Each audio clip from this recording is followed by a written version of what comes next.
A Venezuela hoje concentra a atenção de todos aqueles que se interessam e têm esperanças no futuro da causa socialista. E há duas razões para que os olhos da esquerda mundial sejam dirigidos para a América do Sul e em particular para a Venezuela. A principal razão é que as sociedades latino-americanas estão hoje sendo comovidas, falando de hoje, digamos, compreendendo um contexto histórico, podemos falar nos últimos 5, 6 anos, as sociedades latino-americanas têm sido palcos de grandes lutas de classe. Grandes lutas de classe significa que os trabalhadores humanos, os camponeses, os pobres, a juventude plebeia, setores da classe média empobrecidos, se colocaram em movimento em cada sociedade. A conformação de classes é diferente, a Bolívia é diferente da Venezuela, a Venezuela é diferente do Equador, o Equador é diferente da Argentina. Mas é evidente que o nosso continente se destaca no mundo porque aqui há uma debilidade, há uma fragilidade na dominação imperialista, na dominação capitalista.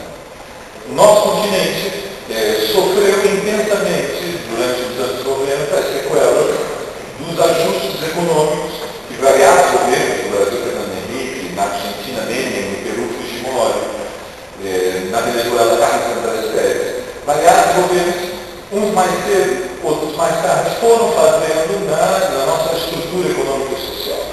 Esses ajustes, apesar da diversidade dos nossos países, foram um plano homogêneo. A tal ponto homogêneo que se criou uma expressão para batizar estes planos. Eles ficaram conhecidos como os ajustes neoliberais ou a plataforma política dos partidos, das forças representantes da classe dominante que defendiam o chamado consenso de Washington. Basicamente, só para recordar, vocês todos se lembram, havia um diagnóstico comum para a América Latina. O problema da América Latina era que não havia capitais suficientes para retomar o crescimento econômico capitalista sustentável. O problema de fundo era a ausência de investimento.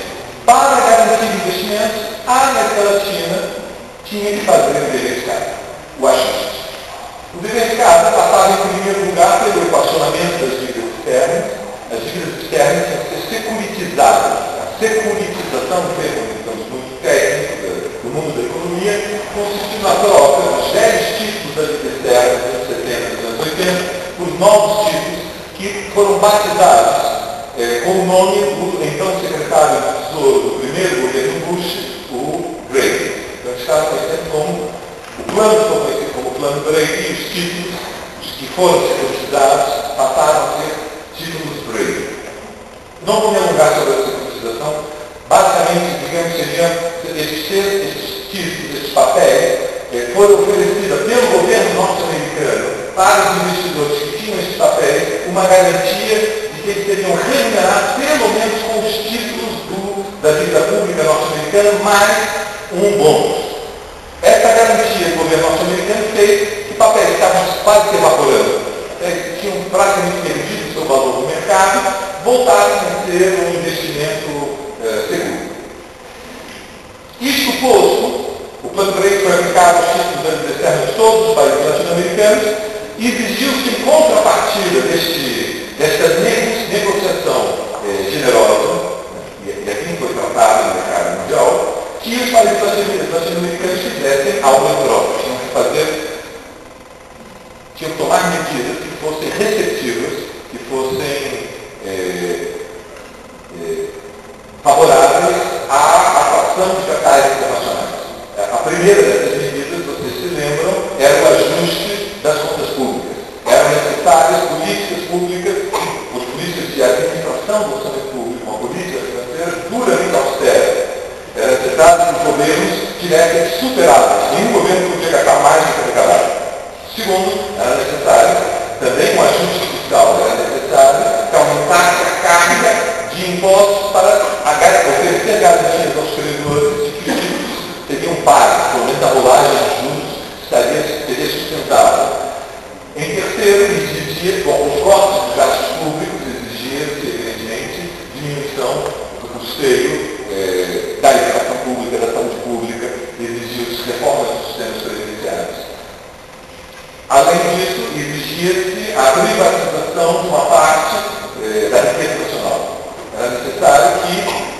estoque de riqueza que estava na mão do Estado, fosse ela riqueza primária, por exemplo, acesso à instalação de riqueza mineral, como a Companhia Básica do Doce no Brasil, ou acesso à instalação do petróleo, como no caso da Venezuela seria a PDVSA e enfim, outros países, até a privatização da distribuição da água, como foi o caso da Bolívia, que ganhou visibilidade mundial com a revolta da população de Cochabamba contra a BNI, que é uma das duas maiores multinacionais que investem na distribuição de água, foi boicotada pela população. Essas políticas foram aplicadas de maneira implacável em toda a América Latina. E basicamente nossos povos foram chantageados. Se vocês querem estabilização, se vocês querem uma moeda que tenha valor, que não desapareça nos primeiros 10 dias do mês, se vocês querem que a inflação seja controlada, tem que tomar o remédio amargo do ajuste neoliberal. O ajuste tem um remédio. O remédio são as privatizações, são cortes de gastos públicos, é a negociação do plano Break, enfim, era um conjunto de medidas que tinham como consequência a desnacionalização e a privatização das economias latino-americanas. Em recompensa, era anunciado para a virada do milênio o mundo dos rios do leite do mel. Ou seja, nas campanhas eleitorais, Menem, Fujimori, Fernando Henrique e todos os seus sócios da América Latina insistiam para os povos de que este caminho era o que garantiria a modernização. Haveria uma recompensa.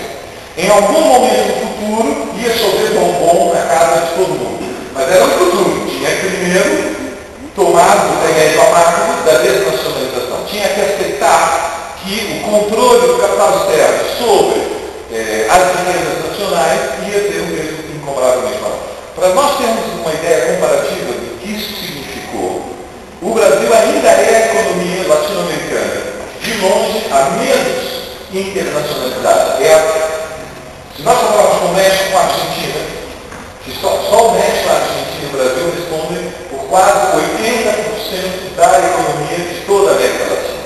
O PIB mexicano está estimado em $1 bilhão, o brasileiro em $1 bilhão, o argentino em torno de 400 bilhões. Isso responde, essas três economias são 80% da economia dos 34 países latino-americanos. Nós temos hoje, é um tema que não é investigado pelo IBGE, mas há um conjunto de estudos parciais que sugerem que nós passamos dos anos 80, do início dos anos 80 para o final dos anos 90, de uma economia em que a participação do capital estrangeiro sobre o conjunto do PIB, controle sobre o conjunto do PIB, era de 25% para alguma coisa que está entre 45% e 50%. Em boa parte da América Latina, a situação é muito mais grave. A desnacionalização levou